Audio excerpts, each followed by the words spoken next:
Gentleman's Congress time has must expired. impeach. Gentleman from Massachusetts I yield is back. reserved. Gentleman from Oklahoma is recognized. Thank you very much, Mr. Speaker. Mr. Speaker, I yield 2 minutes to the distinguished Republican leader of the Judiciary Committee, Mr. Jordan of Ohio.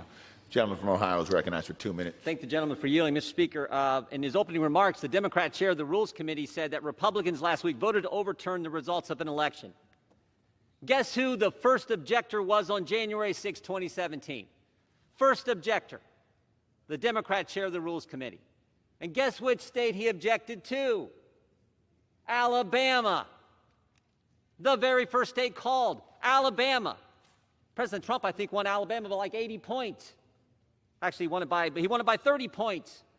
They can object to Alabama in 2017, but tell us we can't object to Pennsylvania in 2021?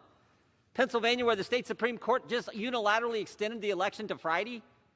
Pennsylvania, where the Secretary of State unilaterally changed the rules, went around the legislature in unconstitutional fashion? Pennsylvania, where county clerks in some counties, and you can imagine which counties they were, let people fix their ballots against the law, cure their ballots, their mail-in ballots, direct violation of the law.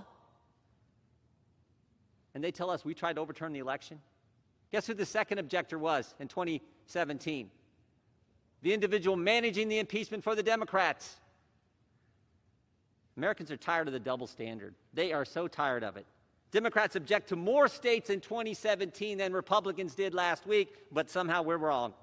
Democrats can raise bail for rioters and looters this summer, but somehow when Republicans condemn all the violence this summer, the violence last week, somehow we're wrong.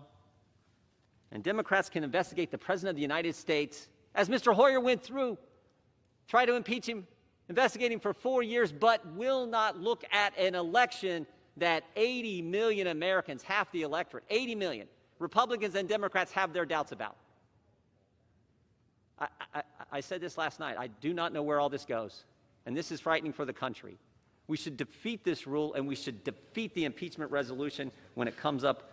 Gentleman's time's expired. Gentleman from Oklahoma.